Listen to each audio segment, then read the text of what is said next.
Good afternoon. This meeting of the Napa Valley College Board of Trustees is now called to order at 4:05 p.m. We will accept public comment on any item on the agenda. Instructions on making public comment are posted in item 1 of the agenda, and we'll ask at each item if there is public comment. Catherine, can you do roll call, please? Absolutely. I just brought Trustee Baldini in. Okay, great. So let's see. Student Trustee Soto Gonzalez, I do not see him.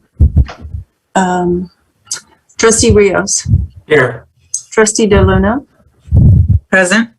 Trustee Baldini. Here. Trustee Iverson. Here. Trustee Goff. Here. Trustee Baker. Here. And Trustee Dodd. Here. So we have everyone except Student Trustee. Okay, thanks, Catherine. Moving on to action item 2.2, adoption of the agenda. Does anyone have any changes or comments on the agenda? Seeing none, we'll just adopt the agenda by consensus and move on to public comment on closed session items. At this time, the board will devote a total of up to 15 minutes to hear comments regarding closed session agenda items. Individual comments will be limited to 3 minutes. Catherine, is there any public comment? No, I have received no public comment on this. Okay, and I don't see anybody in the waiting room. At this time, the board will move into closed session and return at approximately 5 p.m. I'll read right now the items that we'll be discussing in closed session. Item 4.1, conference with legal counsel regarding anticipated litigation. 4.2, public employee appointment. See you in closed session. Okay, calling open session back in at 5:07 p.m. There is nothing to report from closed session. We will begin public hearing item 5.1 on redistricting, which will open at the same time.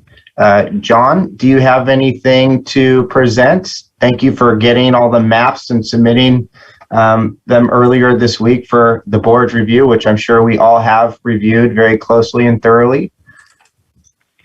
Jeff, thank you. John Tudor, Registrar of Voters, acting as your consultant on redistricting. Andy Eamon from our GIS agency was going to join us. I don't see him yet. I can probably do the presentation if he doesn't join us, or if you don't need me to do the presentation. It's pretty much the same one you saw on the 10th, just with a different map. So it shows you how to move around and find addresses, etc. It's an interactive map based on the new 9 maps that you see on your screen. This is the site where the new map is, and at the bottom of each one of the PDFs is the link to this, so that when a member of the public looks at one of the trustee area maps, they have the link. Yeah, thank you. That's perfect, John. Thank you so much, and thanks so much for your hard work and considering the board's comments and input and turning around the maps so quickly. Just quickly, did the board have any comments or questions? I know John sent us over these proposed districts earlier this week, which are published on board docs and available to the public. I'll do public comment afterwards, but I did want to just quickly check in on any of our trustees and questions.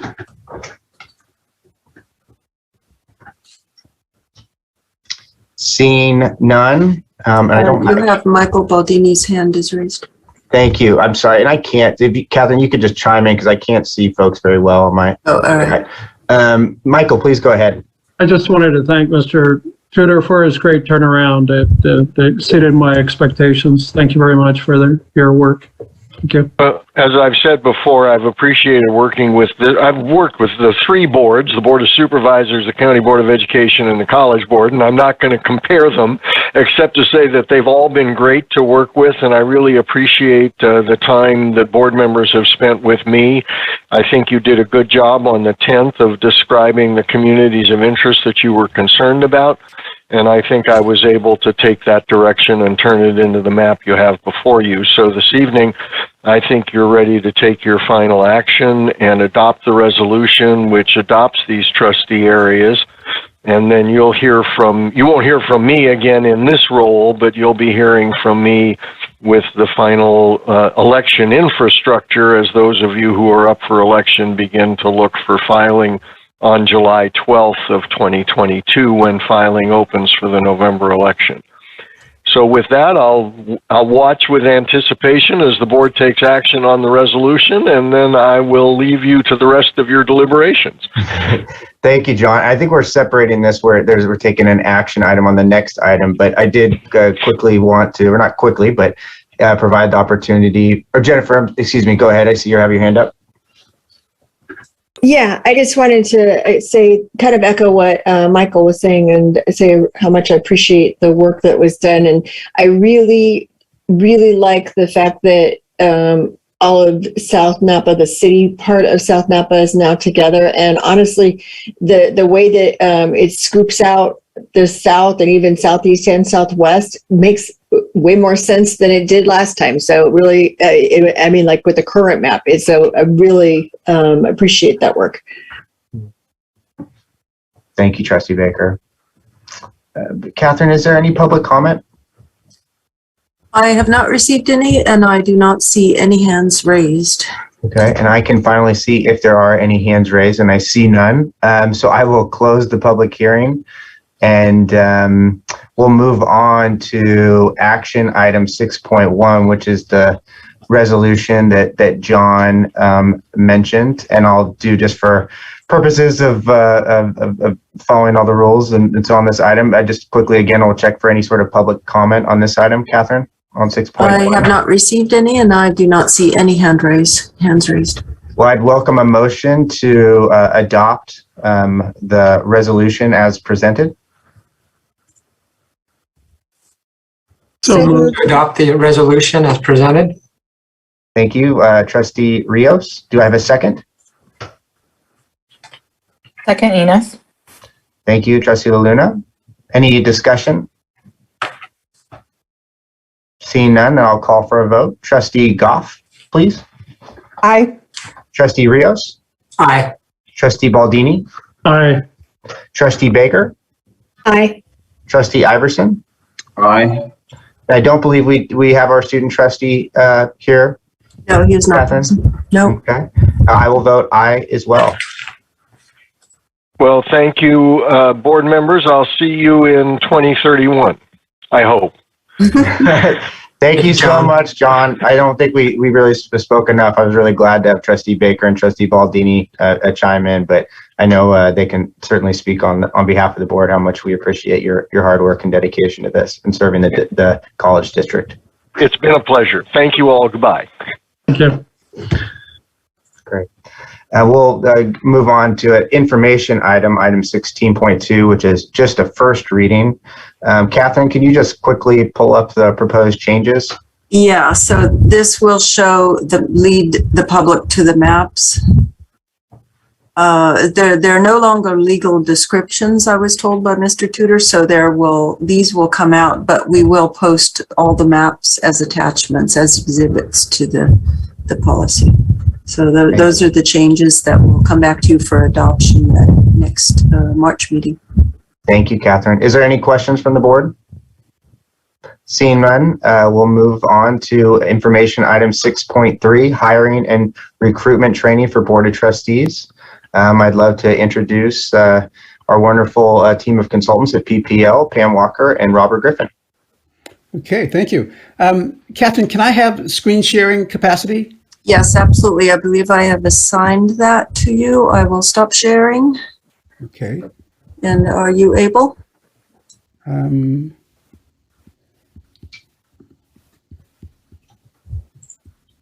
Let's try.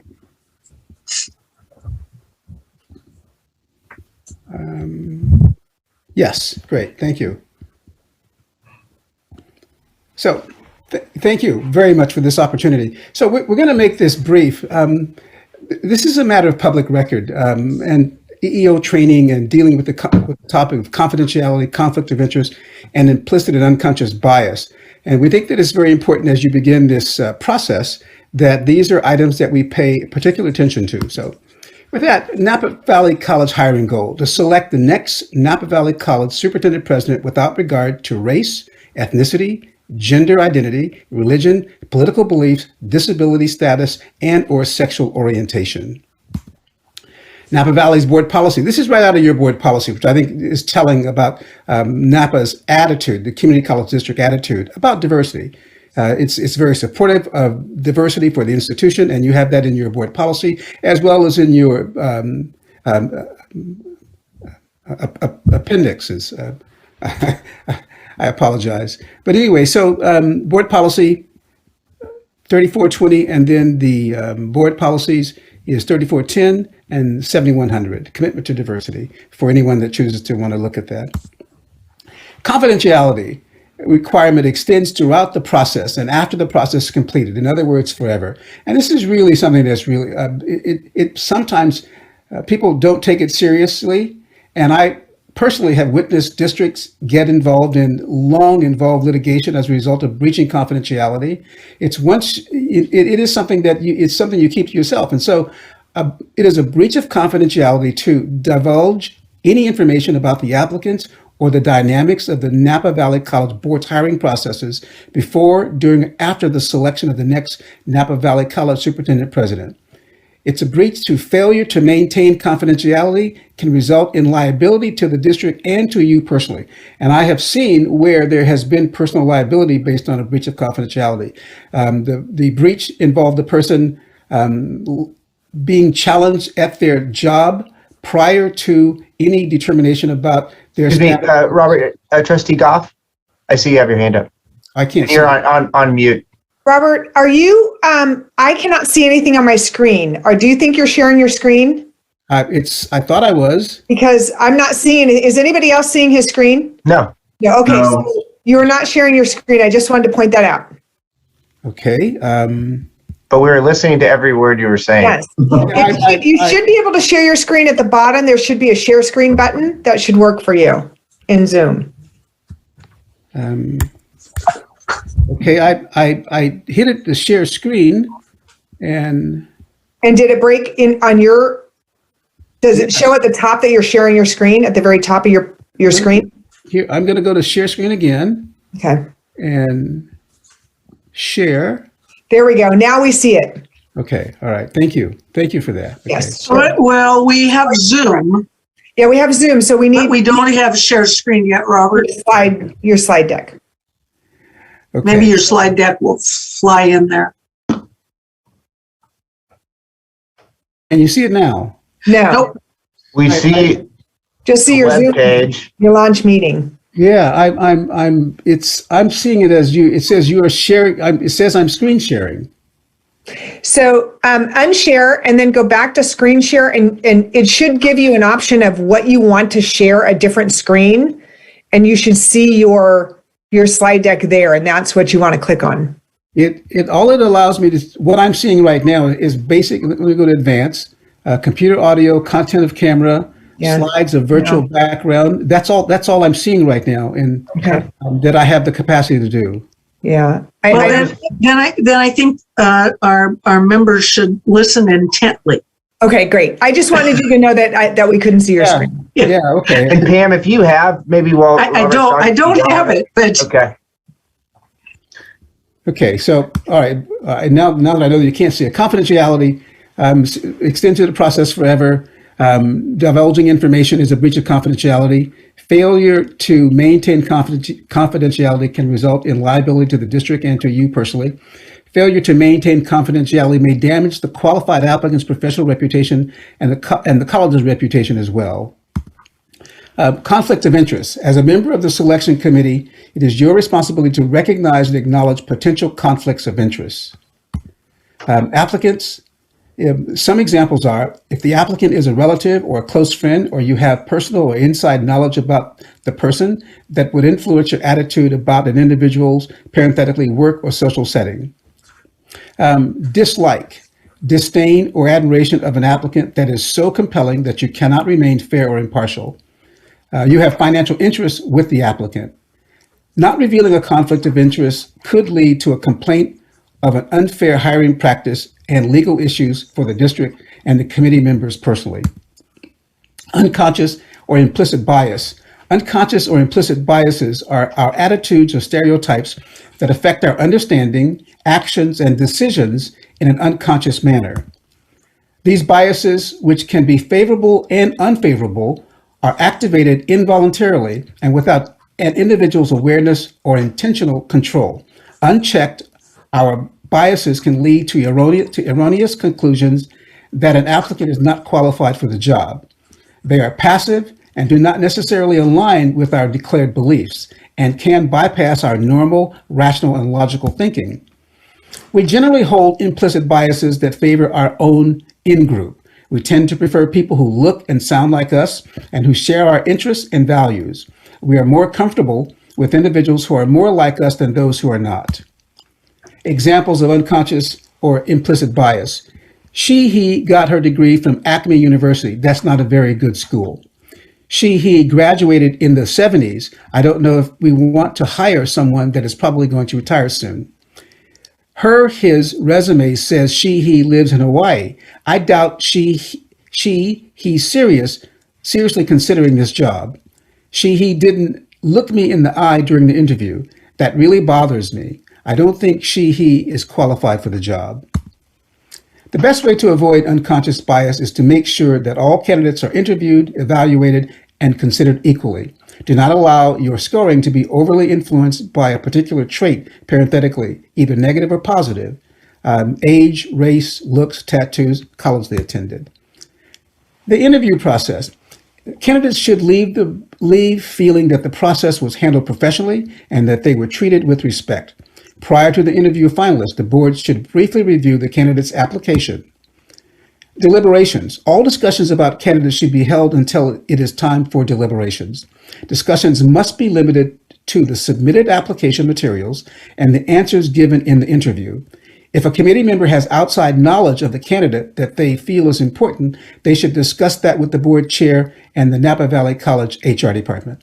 The board chair, under advisement from Napa Valley College HR, will determine what information is appropriate to share with the committee. It is okay for the committee members to discuss the merits and challenges of candidates, which may result in other committee members changing their scores. It is okay to change scores based on committee deliberation. Committee members should note their changes along with the reason for the change. And I apologize. I actually checked this with Maria in advance of this, and it worked with her. So I don't know why it didn't work here. So anyway, any questions or comments about that? I don't see any. I see who's put their hand. Dr. Griffin? Thank you, Michael. Michael, do you have a question? Yes, I do. Thank you, Mr. Griffin. Could you review about the schools in education, or certainly, for instance, U.S. News and World Report ranks schools, B schools. So you don't look at that? No, because ranking the school doesn't rank the candidate. You know, you could be in a school that has not a very positive ranking, but as a candidate, you've done incredible work at that institution. And the opposite may be true. You may be in a school that has wonderful reputation, but as a candidate, you have not been engaged in anything that's actually fostering or contributing to that reputation. So I'd suggest not. Thank you for that clarification. Dr. Griffin, it's Catherine. If you'd like to email me your document, I will post it, and that way they can review Yeah. at their leisure. Yeah, thank you, Catherine. I don't know what happened. It worked with Maria, so okay. You're welcome. That's technology. Yes, it is. Any other questions? And I'll just close with this. Again, in the search committee process, the board members there were very attentive and sensitive to these discussions on biases, on inclusion, on conflict of interest. And I think they showed incredible leadership in this process and weren't challenged by any of the committee members based on that. So I think that it is a positive impact on the process going forward. Pam, any thoughts? No. You're on mute. I really enjoyed the board members on this committee. You really helped bring sort of a unifying thought and appreciation to the process. I think the most important part that we do in these is both listen to the candidate, but hear our colleagues. And I think you did that very well. So I look forward to this next step, and I'll be with you next week and be there to be helpful any way I can. Wonderful. You're going to be here in person? Yes. Oh. If one of us is going to be in person, we're all going to be in person next week. So Pam, Through the forums as well. does that mean instead of saying your time's up, you have one of those really big little loops that you just pull them off? I do this. Sure. You got your Bo Peep staff that you can. I got my Bo Peep staff. All right. I look forward to it. Great. Actually, Catherine Kettle will keep me on track. Yes, definitely. Thank you. So the only other comment is if the question was asked about the timing of the interviews and the forums and everything else, and Pam and I are meeting with Charlotte tomorrow morning at 9:00. We will share the concerns of the committee to make sure that you get detailed information about it. It's my suggestion that you meet 15 or so minutes prior to the actual start of interviews on the first day so that we can decide who's going to ask what questions, and we can briefly talk about the process. And then at the end of the process, the 2 days of interviewing, we'll talk about the deliberations, or actually, I apologize, for that Friday at the beginning of the deliberation process, we can talk about what that means in terms of deliberation, so we can go through those processes. And with that, Thank you, Robert. Do you have any more in terms of the presentation? No, that's it. Okay, well, I think what's cool is because it's something that I actually never realized, but maybe for members of the public that are participating, is that we have to, all ask the candidates generally the same questions, and there's nobody kind of gets any sort of special treatment. And I don't know if you could just provide any sort of context, just quickly on that. And that is standard protocol for public sector hiring. Is that to comply with the laws, is that everyone gets asked the same question, but there is an opportunity for clarification questions. And sometimes the confusion between what's a clarification question, what's a follow-up question. If under the assumption that you've got 10 questions and not including maybe an introduction and asking a question at the end, roughly 5 minutes apiece. And so when you throw in an additional question, you actually take away time from them to answer questions. And so, but certainly clarification questions are appropriate. If you didn't understand something, you want to get clarification, absolutely appropriate. But they all are asked the same question. Yes, a standard process. And I believe that's the way it's been conducted in the past at Napa Valley College.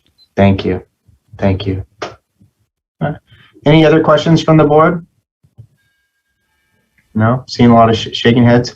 Catherine, is there any we didn't have an opportunity to take any sort of public comment, but I just wanted to provide the opportunity to just on this item in terms of comment on our interview process and this training. Do you see any hands up, or did you receive anything in the record?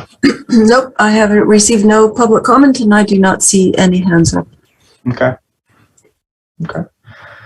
Well, unless there are any objections, I am ready to adjourn this meeting, and we'll do so at 5:29 p.m. Thank you.